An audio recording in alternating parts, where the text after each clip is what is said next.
Praktik overdimension dan overload atau ODO di jalan raya telah menjadi momok serius yang bukan hanya soal pelanggaran aturan, melainkan juga berpotensi merenggut nyawa, merusak infrastruktur, dan membebani ekonomi negara.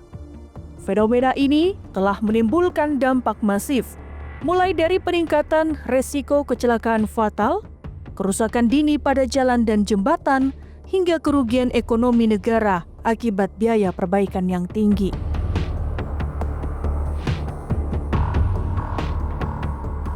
Kementerian Pekerjaan Umum mengungkap kerugian yang dialami akibat jalan rusak karena kendaraan odol mencapai 43,45 triliun rupiah per tahun.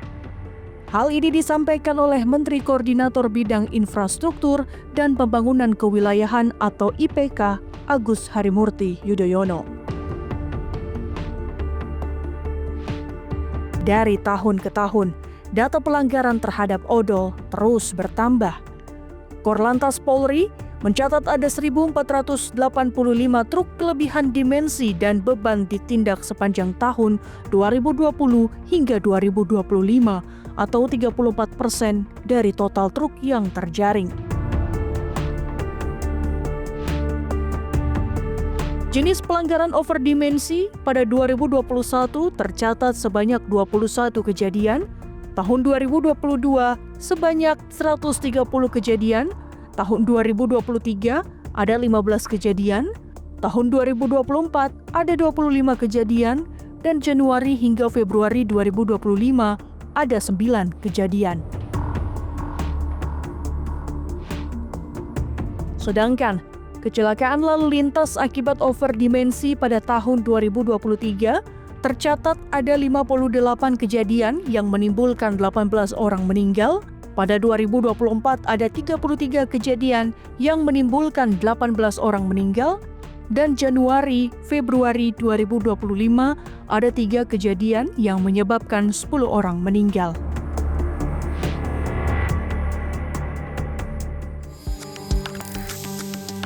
Di tahun 2025, Kakor Lantas Polri menyebut ada 32.000 kendaraan overdimension dan overload yang beroperasi setiap harinya. Dengan klasifikasi 7.000 kendaraan dengan spesifikasi overdimensi dan 20 ribuan terindikasi kendaraan overload. Keterangan tersebut disampaikan Kakor Lantas Polri Irjen Polisi Agus Suryonugroho usai rapat kerja teknis fungsi lalu lintas pada Kamis 12 Juni 2025 lalu. Kendaraan overdimensi dan overload tersebut banyak tersebar dan berasal dari sejumlah daerah di seluruh Indonesia, di antaranya di Sulawesi Selatan, Jawa Tengah, Jawa Timur, Jawa Barat, dan Kalimantan Selatan. Regulasi dalam Undang-Undang Nomor 22 Tahun 2009 tentang lalu lintas dan angkutan jalan seharusnya menjadi benteng untuk mengatasi permasalahan ini. Dalam konteks hukum, Undang-Undang Nomor 22 Tahun 2009 tentang lalu lintas dan angkutan jalan serta peraturan pelaksana yang relevan menjadi dasar utama penindakan terhadap praktik odol. Karena regulasi ini secara jelas mengatur batasan dimensi dan muatan kendaraan demi keselamatan dan keberlanjutan infrastruktur jalan. Meskipun payung hukum sudah ada, akan tetapi potret realitas di lapangan yang seringkali menampilkan kendaraan odol menunjukkan bahwa penegakan hukum dan kesadaran akan bahaya ini masih perlu terus ditingkatkan melalui visualisasi dan data statistik yang kuat. Kakor Lantas Polri Irjen Polisi Agus Suryonugroho secara tegas menyatakan kepada seluruh jajarannya tentang pentingnya pemahaman mendalam mengenai perbedaan substansi hukum antara kendaraan overdimension dan overload. Praktek overdimension merupakan bentuk kejahatan lalu lintas yang proses hukumnya melalui jalur peradilan umum dan dapat dijerat dengan pasal 277 Undang-Undang Nomor 22 Tahun 2009 tentang lalu lintas dan angkutan jalan. Sementara overload termasuk kategori pelanggaran lalu lintas yang diatur dalam pasal 307 Undang-Undang yang sama. Penegasan ini menjadi landasan kuat bagi upaya penegakan hukum yang lebih presisi dan efektif. Untuk itu, Polri telah melakukan sosialisasi odol mulai 1 Juni 2025 demi visi menciptakan Indonesia bebas odol di tahun 2025. Berkaitan dengan kebijakan Indonesia menuju zero overdimensi dan overload, saya ingatkan sekali lagi para direktur lalu lintas, para kasar lantas, kalau kita ahli hukum, satu kata itu beda arti. Jadi overdimensi, ya overdimensi. Overload, ya overload. Overdimensi adalah kejahatan, overload adalah pelanggaran.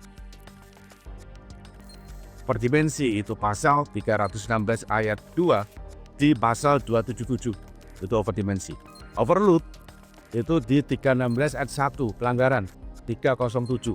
Jadi per 1 Juni kemarin kita sudah melakukan sosialisasi. Tentunya langkah-langkah preventif, edukatif, sampai peringatan, sampai nanti ada normalisasi, sampai nanti juga pada saat operasi patuh akan kita jadikan sasaran prioritas penegakan hukum. Tetapi tidak masif, nanti ada caranya. Jadi penegakan hukum overdimensi dan overload ini semata-mata demi keselamatan jiwa, baik itu pengemudi, pengguna jalan, sehingga DKD of Action yang mengamanatkan kepada kita semuanya, bagaimana dengan RUNK kita bisa mengurangi angka kecelakaan 50%. Ini tidak gampang dan masih jangka panjang. Oleh sebab itu, kebijakan kita semuanya, Korlantas, untuk bisa melakukan penegakan hukum, tentunya menggunakan langkah-langkah yang tepat, dari sosialisasi sampai ada peringatan-peringatan, ada penempelan stiker, sampai nanti sebelum penegakan hukum nanti ada statement saya dengan para menteri untuk dilakukan normalisasi.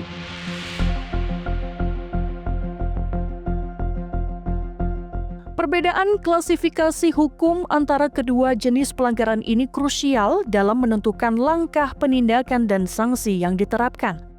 Overdimension merujuk pada modifikasi dimensi kendaraan yang tidak sesuai standar pabrikan atau izin yang berlaku, seringkali dilakukan secara permanen. Sementara overload adalah kondisi di mana kendaraan mengangkut muatan melebihi batas beban yang diizinkan, umumnya bersifat temporer. Pemahaman ini memastikan penegakan hukum dilakukan secara adil dan tepat sasaran sesuai dengan dampak dan karakteristik pelanggaran. Hal ini juga bertujuan untuk memberikan kejelasan kepada masyarakat dan pelaku usaha mengenai konsekuensi hukum dari praktek odol. Karena pelanggaran odol terbukti menjadi penyebab dominan dalam sejumlah kecelakaan lalu lintas fatal serta kerusakan signifikan pada infrastruktur jalan. Oleh sebab itu, langkah-langkah koordinasi dan penegakan hukum yang terintegrasi diharapkan mampu menekan angka pelanggaran, menciptakan lalu lintas yang lebih aman, dan menjaga keberlanjutan infrastruktur nasional demi kepentingan seluruh masyarakat Indonesia.